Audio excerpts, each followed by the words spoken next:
So guys, this is the northern lady who has been trending on the social media for condemning the northerners for not voting for someone like Peter Obi, that they rather chose Tinubu because Peter Obi is not a Muslim. So guys, this girl spoke truth to power. Guess what is even more shocking? She is a Fulani lady.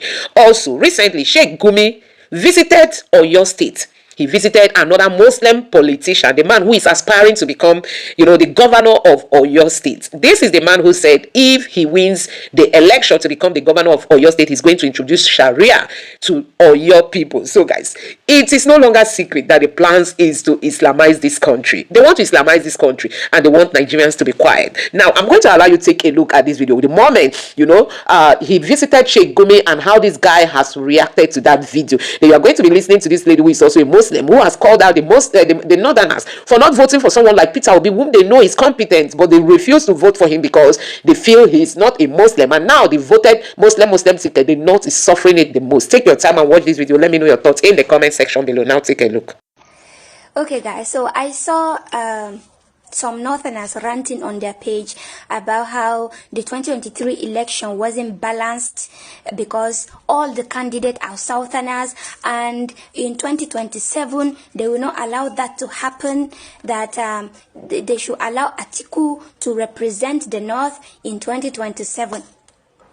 Dear northerners, I just want to say respectfully that you are the most stupid and gullible group of people I have ever encountered in my entire life. First of all, since 1960, out of 100% of leaders that Nigeria have ever produced, 70 to 75% of these leaders are northerners. More than half of the leaders are northerners.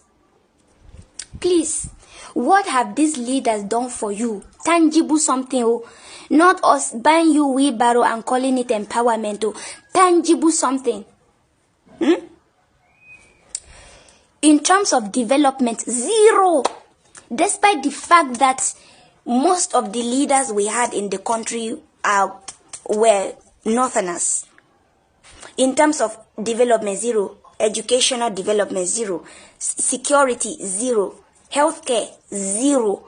Other aspect, zero. The region, chaotic. Poverty rate, high as Mount Everest. Beggars everywhere. That is lack of empowerment and development. What have they done for you that made you think that they are worthy of representing you? Please tell me. To be quite honest with you, if I see Atiku and Tinubu, I will choose Tinubu. Here is why. At the end of the day, atrocities happen in the north wasn't created by Tinubu. Tinubu inherited banditry problem issue in the north. It started from your northern leader Buhari. It started from him. According to some reports, the former President Buhari he recruited Miyetti Allah members to sabotage the regime of Goodluck Jonathan back then. And look at them today. And when you even look at it, look at the three Miyetti Allah members that were arrested in Kwara State recently. Go and check the banditry industry. I'll call it industry because, people are making money out of it. Go and check the industry. Northerners dominate that. 99% of them are Northerners. And almost most of them are Fulanis, just like Buhari.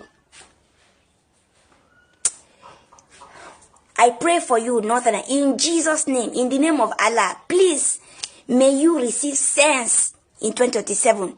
Amen. In the name of the Father, and the Son, and the Holy Spirit. Nothing anybody won't tell me. Boko Haram and the Nigerian army, nothing anybody want to tell me. Army barrack, nothing anybody want to tell me. Nothing anybody want to tell me. Just see for yourself first. If you thought the war in the northeast was winding down, if you believed the reports that the insurgents were on the run, The heartbreaking news coming out of Borno State today, Saturday, January 31, 2026, will shatter that illusion completely. The headline you saw is not just a rumor. It is a painful reality that has plunged the military community into mourning. Several Nigerian soldiers reported killed as Boko Haram attacks army base in Borno, destroys gun trucks. This is not just a skirmish. This was a coordinated high-intensity assault that has left a military formation in ruins and families in tears. We are bringing you this developing story right now because the details are grim and silence is not an option when our boys are paying the supreme price. According to exclusive military sources and reports breaking this morning, the attack actually took place on Thursday, January 29, 2026, but the full extent of the damage is only just becoming clear. The target was a strategic military base in Sabongari, located in the Damboa local government area of Borno State. This is a critical axis, a place where our troops have held the line against the madness of terrorism for years. But on Thursday, the line was breached. The insurgents, identified as fighters from the Islamic State West Africa Province, or ISWAP, who often operate under the umbrella of Boko Haram in these headlines, did not come with just rusty AK-47s.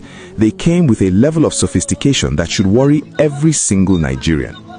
Reports confirm that they launched this assault with a massive volume of fire, overwhelming the troops on the ground. But the scariest detail? They were backed by armed drones.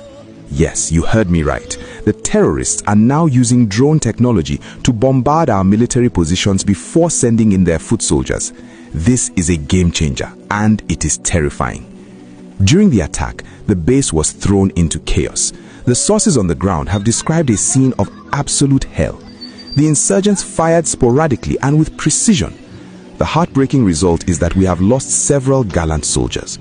While the military high command is yet to release the official casualty figures, as they often do to manage morale, insider sources confirm that the death toll is significant. It is not just soldiers. Members of the Civilian Joint Task Force, or CJTF, those brave local volunteers who fight side by side with the army, were also killed in the crossfire. But they didn't just kill, they destroyed. The headline mentions gun trucks, and the reports back it up. The terrorists targeted the military's hardware. They burnt down armored tanks and destroyed operational vehicles.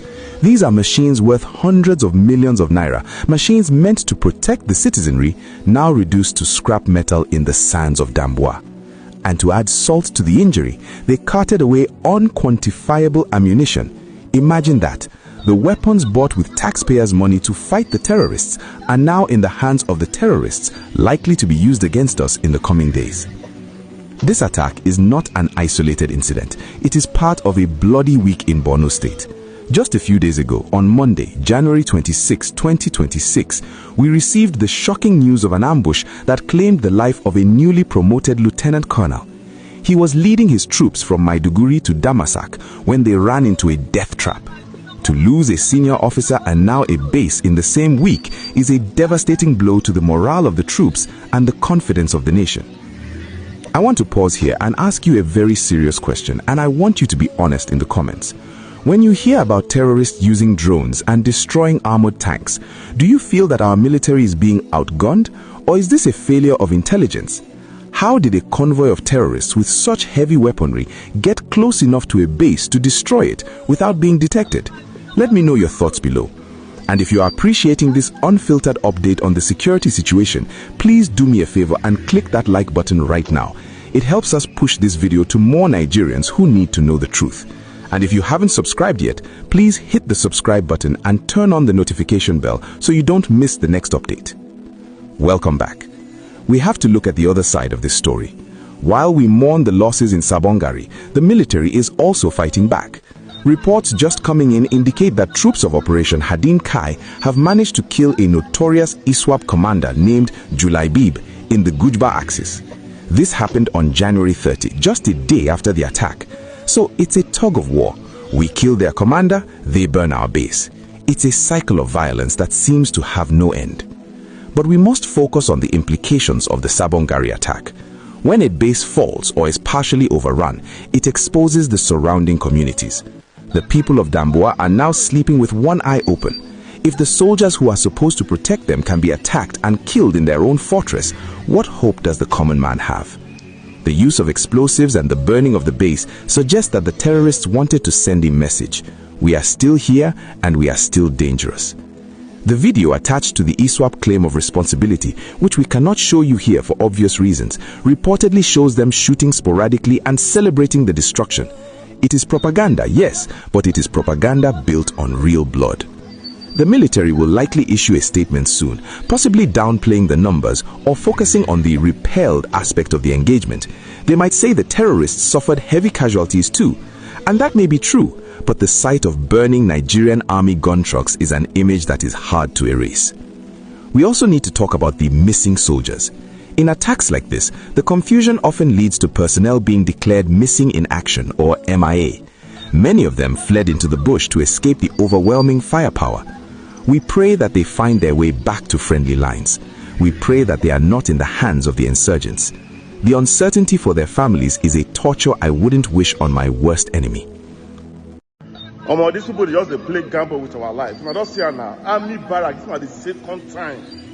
This is the fucking second time when ISWAP and Boko Haram they go inside army barrack. No, look here. Nobody safe. Nobody they safe. Everybody get to do on your guard. They on your guard. Anything where you get, take project, lay yourself or carry.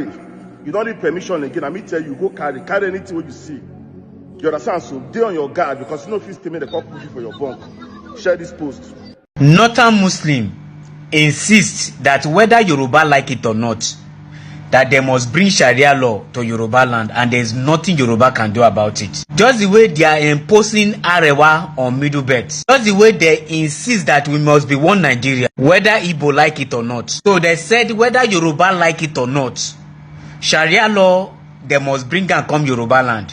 Even recently, Adebayo Shitu, that resides in Oyo, invited Gumi. They have close meeting, which people did not really understand what they discuss. And after that meeting, Shitu insists that if Oyo people make him as governor, say they go bring Sharia law to Oyo state and nothing go happen. Those of you who no know, Shitu no one bring Sharia law because of say in like Sharia law.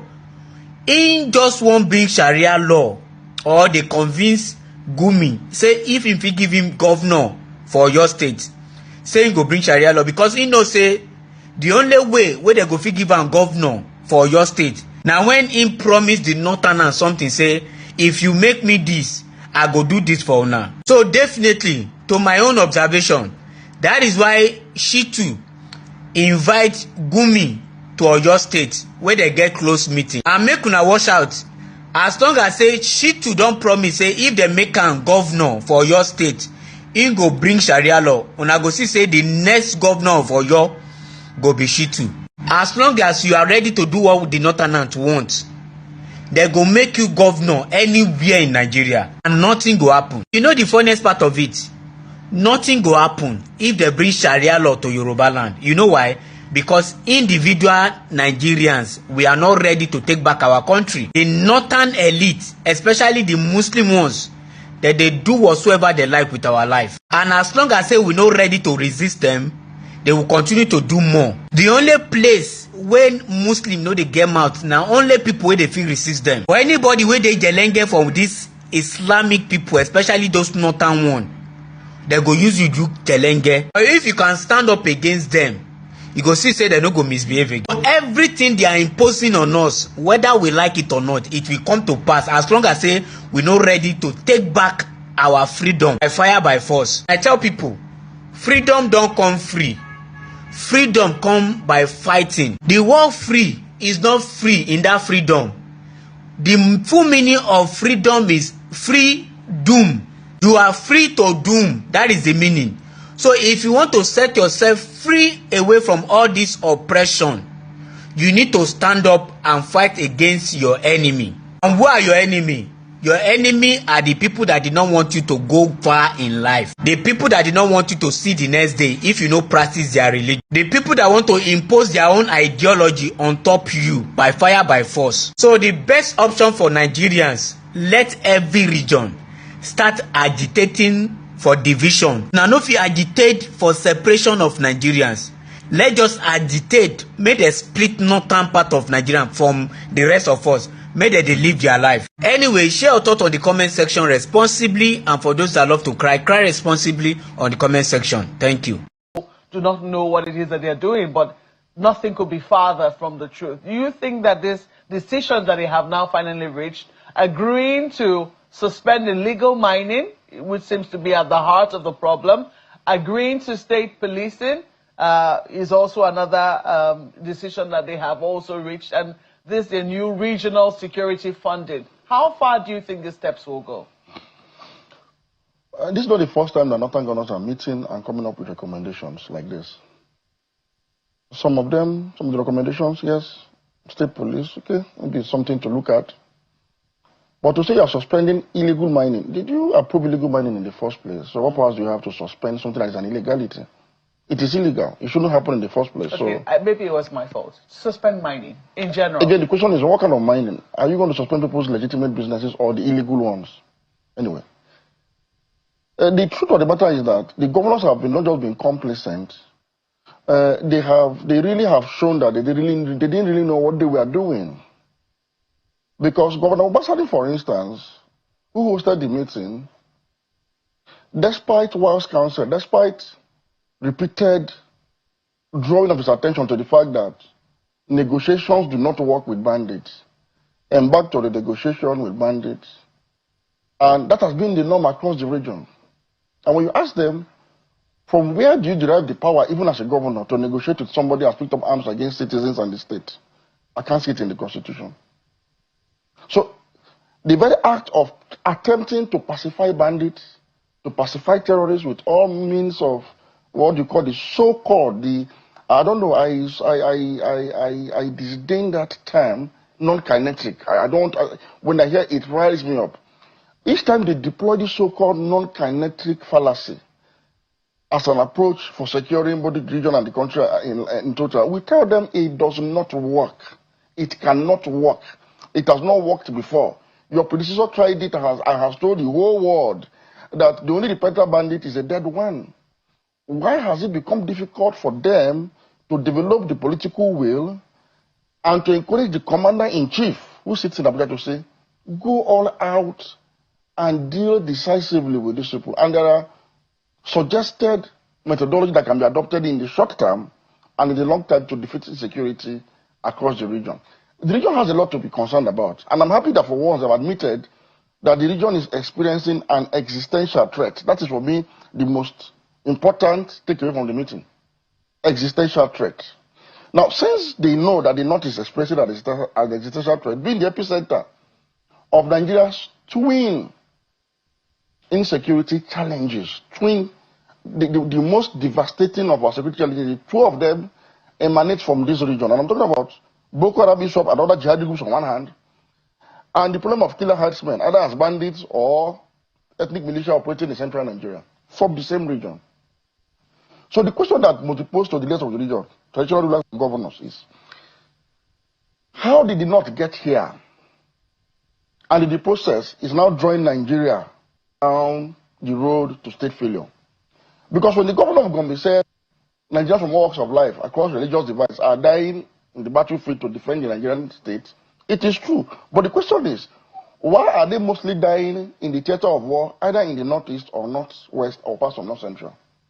Why are they not dying in the southern part of the country as much as they are dying in the north? Meaning, the rest of Nigeria is bearing the brunt of what has gone wrong socially, religiously, economically with Nigeria. So the question is, now that they've gathered in the room, what have they come up with as decisions that are decisive enough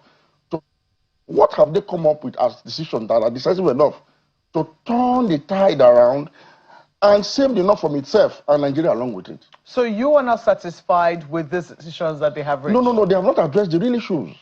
For instance, why do we have jihadi terror groups operating out of northern Nigeria?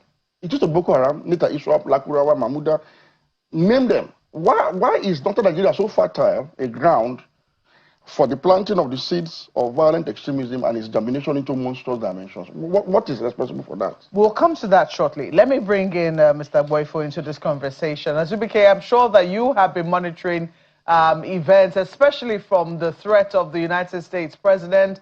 Well, some people will say maybe it's maybe not. We shouldn't call it a threat. We're now beginning to see even more movement, or even more. I'll use the word movement because we're yet to see definitive results. As a result of that, we're still seeing, let's say, kidnappings. We're still seeing, because children are still in captivity as we speak. The NSA is reassuring Nigerians that the over 200 children who were taken in a school in Niger State are going to be returned. But we saw that after this, this threat came up. So, for you, looking at what has now happened, looking at the meeting that the governors held yesterday, especially the governors of northern extraction, are you satisfied that this push, because it would seem that before now there had been reluctance on the part of some governors to support this push for state policing, but with this final confirmation that they are for it, do you think that we could be making progress on the kinetic front? Well, thank you very much, Malpe, for having me. I most definitely agree that this is a welcome development.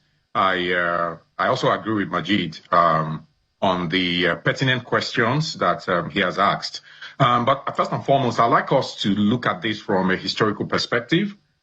We know that violent extremism in the North is not a today's thing. It's something that, as far as I can remember, like if we go back to the early 80s, we're talking about Zango Kataf, we're talking about Maitesina riots and all kinds of pockets of, extreme religious attacks, in different parts of the North. So this is not a new issue. And so I do agree that the governors of the northern extraction have particularly not paid attention to the security implications of all these things over time. Even when we had military governors and military administrators ruling the North. So this is not a new thing. However, that being said, I think that this is a strategically and tactically welcome development that they are at least talking about it, because it's from talking about it that we can now begin to develop the strategies and the tactics to deal with these things, not purely from a kinetic point of view, but generally also from a discussing point of view, or a discussion point of view, in the sense that you cannot basically have a successful kinetic operation without the other soft human elements of approach. So I think it's not as binary as we want to make it look like. We think once we go kinetic, then we'll solve the problems. No, we have to definitely have more like complex discussions of this complex issue, because it's not just as simple as, going kinetic and hitting the grounds, putting men or boots on grounds to go after these guys, because you're going to have the intelligence. I definitely respect the Nigerian intelligence community, but I think that there's more that needs to be done before we actually start talking about the kinetic portion of this mission or this operation. Let me interrupt your thoughts and ask you this, because some people will say that, look, as it currently stands right now, we are in a fragile state. A lot of people, we've seen governors last week, as a matter of fact, I also have brought this into context. Last week, southern governors met in Ogun State. I think the governor of Ogun State held that meeting with governors of the South, and they had quite a number of resolutions that they came up with. And this week, we're seeing governors of the North having their own meeting as well, and coming up with their own resolutions. It would seem that we're in a state where we're now somewhat fragmented. People are looking towards protecting their states, or their regions, as it would seem. And if that is the situation and state police is the way people are looking to go, there'll be questions as to whether this is an appropriate time to introduce it, given how oftentimes policing operates from the area of profiling. So do you see any dangers here with regards to the resolutions that governors are reaching, and what hiccups do you see ahead of the journey?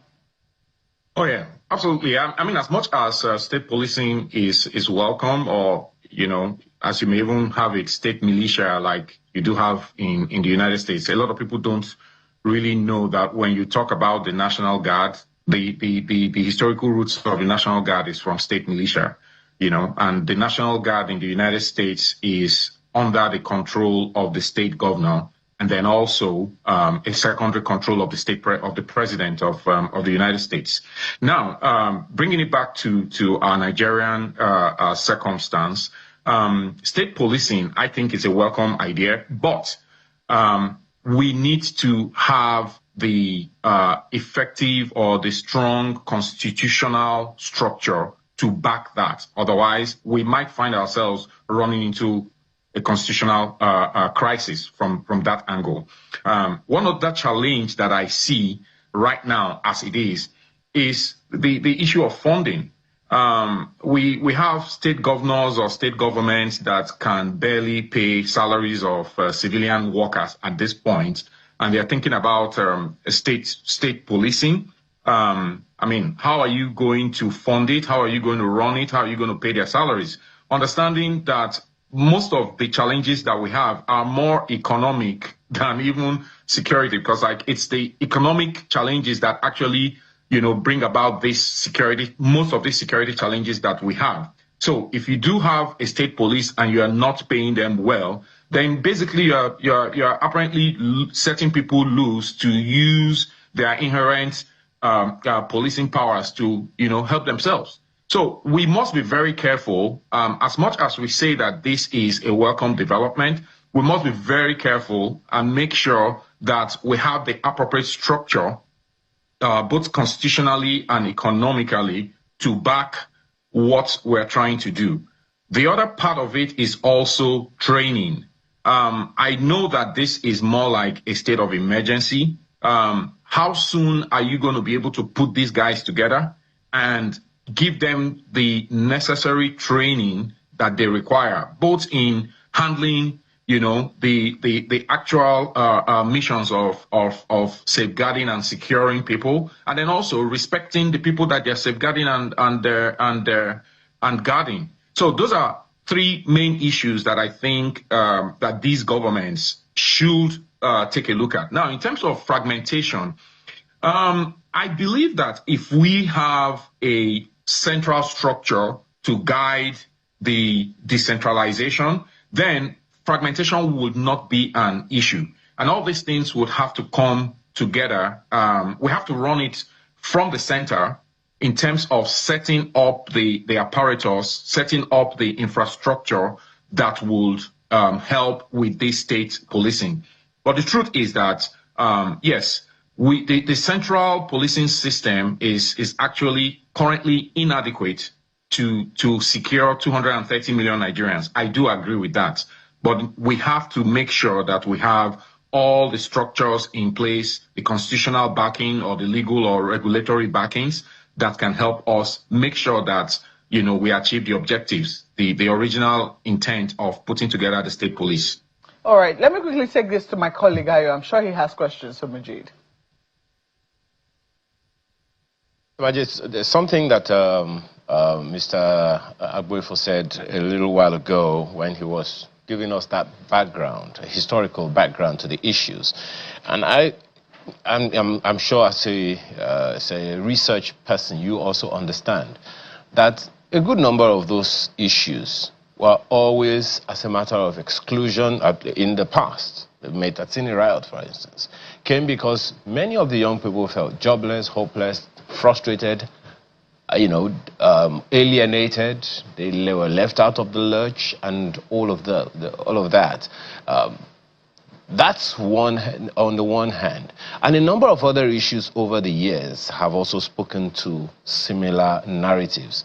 Now, when we say we want to take on these issues, do you think we're addressing the deeper roots of these issues, or we're just papering over cracks because we can solve the immediate challenges of insecurity today?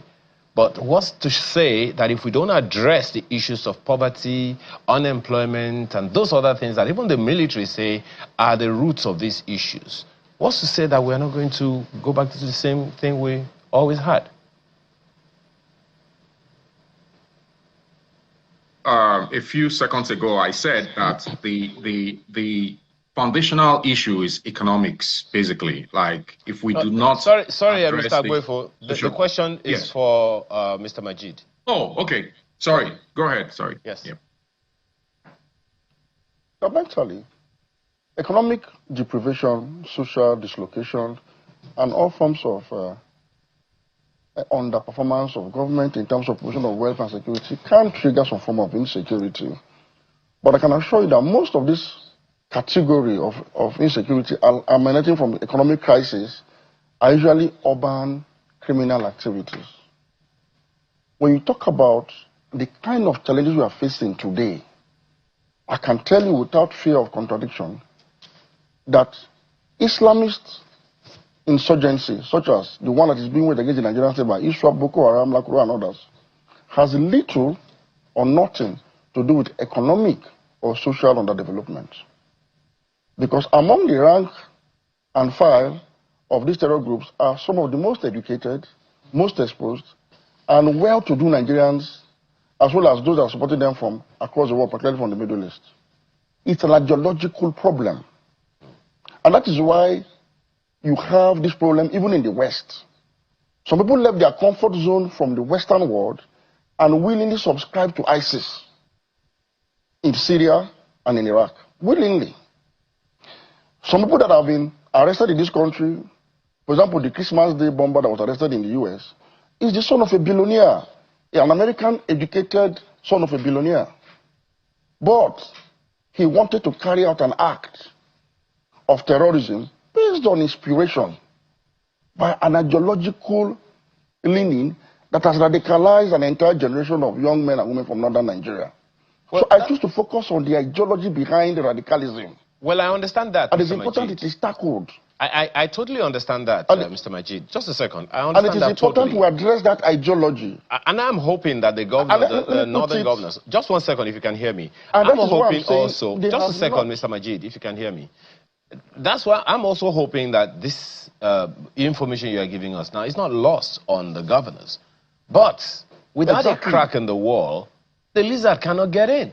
So if the people were really, well-to-do, and there was, you would remember that back in time, now, the local government administrations had their own security apparatus. The community leaders will ask you once you get in, you are a stranger. They are asking you, who are you from? Whose child are you? And all those things. It seems that all those things are lost because that we understand from security analysis that the local government or local communities are the first line of defense. So if they have their values and someone is coming in with values that are ultra-vires, they would normally have taken them up. But I'm wondering if you think that can play. I understand the ideological part, but do you think that can play in the new issues? I am saying economic deprivation can give rise to urban crime. There's a difference between criminality and terrorism. Terrorism is an ideologically induced insurgency against the state by people who subscribe to a particular kind of thinking. It doesn't matter whether they are poor or rich. This is the point I'm trying to make. So in addition to urban crime and petty criminality, what really confronts the Nigerian state today is jihadi terrorism.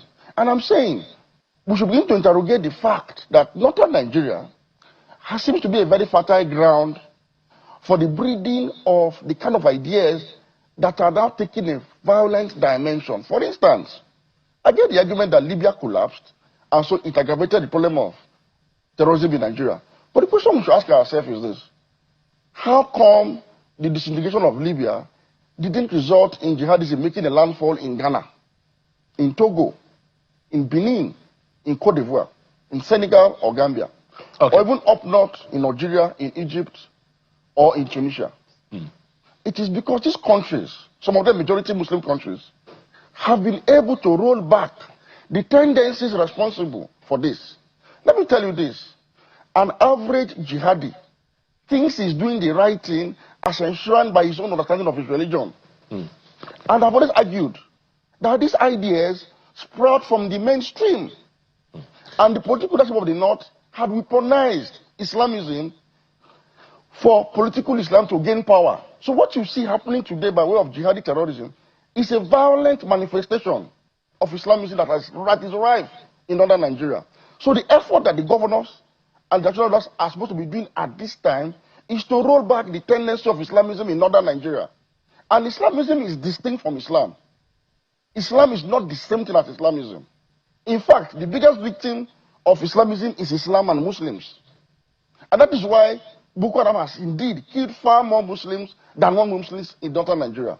So, and I'm saying, since this has become an existential threat, because the region stands the risk of falling under the control of these jihadi groups if nothing drastic is done. But the problem is this: for every one jihadi you've gone down on the battlefield, there are tens, if not hundreds, willing to replace their lives because the ideas that inspired this movement are all being orchestrated in the mainstream, and the political leaders are tolerating it because it favors them in a sense. Mr. Majid, Mr. Majid, just 1 second, if you can hear me. So let's quickly segue into another part of this conversation. The president declared a state of emergency on insecurity, and we have also seen the resignation of the Minister of Defense in that light. What do you, with all these things that you have said, with that state of emergency declared by the president, what do you expect to see? And in the light of the resignation of the Minister of Defense, what are the implications? It is important to correct the fact that the president did not declare a state of emergency over Nigeria. He declared a security emergency. And clearly, between when he made that declaration and today, even though I was a bit excited, at least for the first time, I believed he spoke like a commander-in-chief who was willing to take out the enemies of the state, both domestic and foreign. But between then and today, it's almost a week now, I've not seen a strategy to back up that declaration.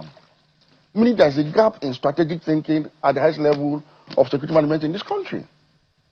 You don't just make such a declaration and nothing changes in the polity.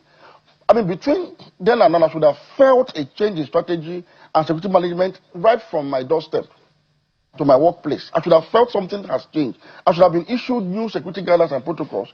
I should have seen something changing. But between then and now, we've seen more abductions, as though the bandits and the terrorists are trying to show us that our government is so ineffectual that they can even declare something that sounds like a security emergency and it has no effect on the operations. So there's a gap there. As for the resignation of the Minister for Defense, ab initio, a Badaru should not have been appointed as Minister of Defense of a country like Nigeria, a war-torn country like Nigeria. What security experiences does he have? He was a good governor, he's a good politician, no doubt, but he should have been given something that was more fit for his purpose than making the defense minister of a country as troubled as Nigeria. Even when you must appoint security chiefs or retired security chiefs as defense ministers, they must be among the best available. It's not just any retired military officer that can even be a defense chief or a defense minister. It must be among the best available, with the right caliber, with the right calibration of the understanding of what's at hand, through their antecedents, through their missions, through their duty, their tour of duty, and probably the kind of ideas they exude as people that are battle tested. We didn't see that at the beginning, and it was a major flaw on the part of the government. Now that the man has resigned, I hope and pray that in the list, we will get a very competent individual with experience and knowledge of security management at certain levels to fill in that gap and begin to give policy direction to the armed forces on how to tackle both existing and emerging challenges in the country. Well, Mr. Buefo, I believe that... okay.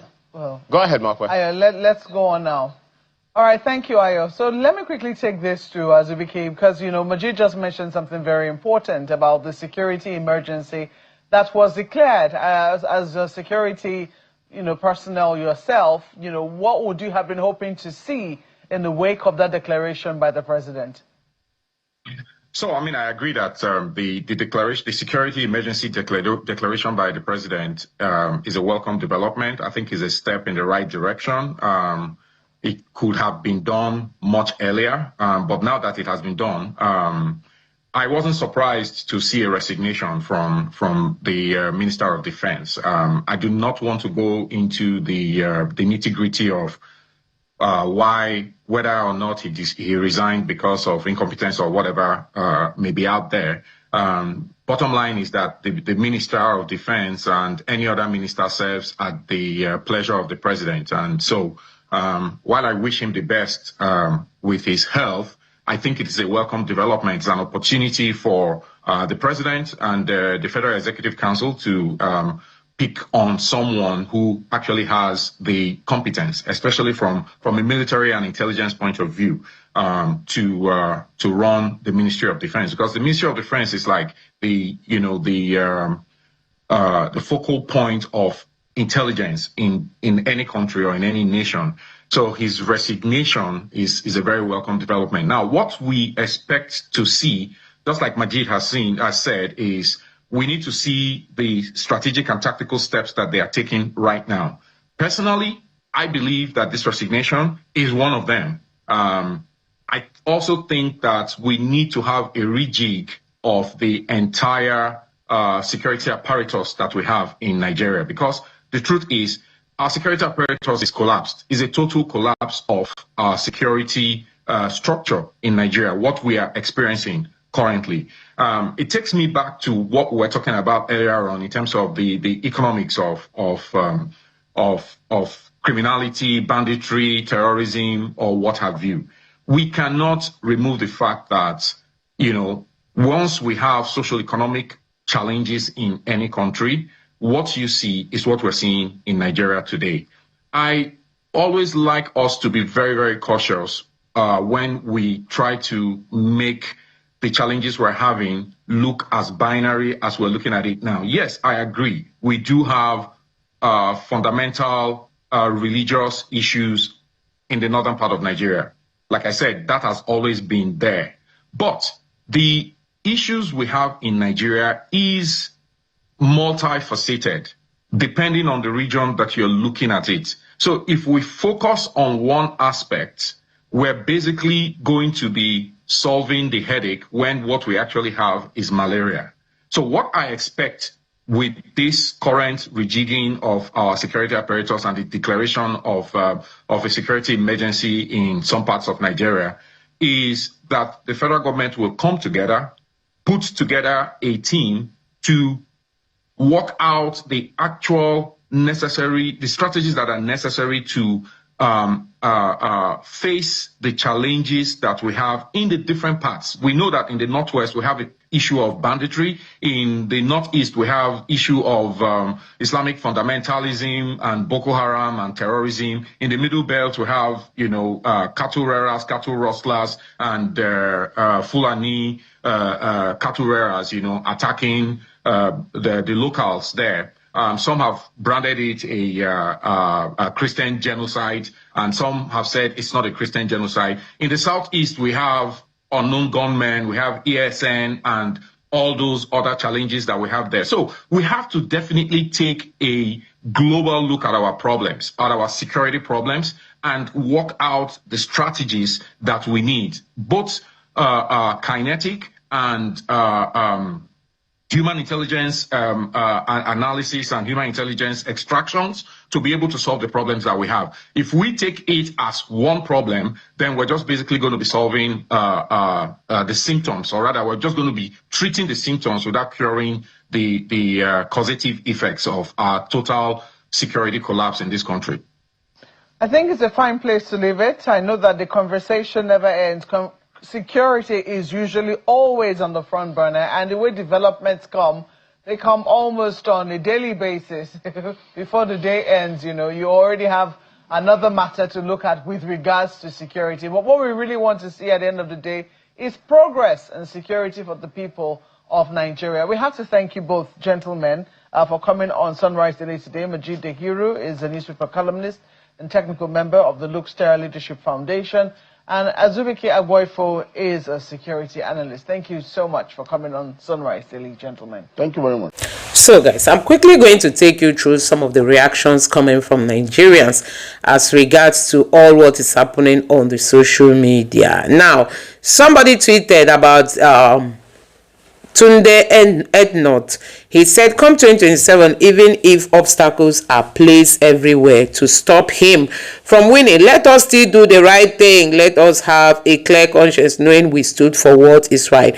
And the right thing is Peter Obi. This is coming from Tunde Ednot. And you know, many Nigerians have reacted to that. Let me show you some of the reactions.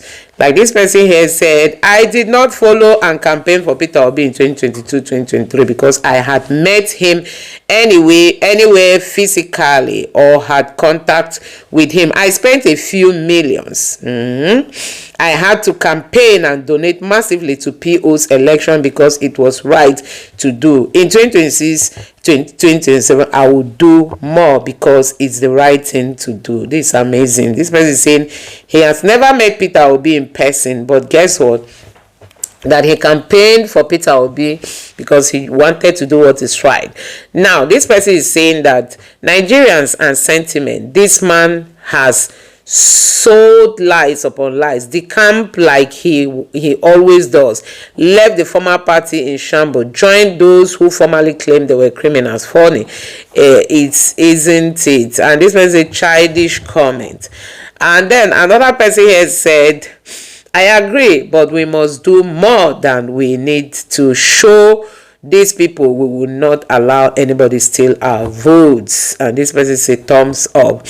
This other person here say, it's funny how people still believe this imbecile will rule Nigeria. Even, and this was a childish comment, honestly. And this person, in Nigeria, there's nothing right than this. This was how I wish I was able to turn Anambra to mini Dubai.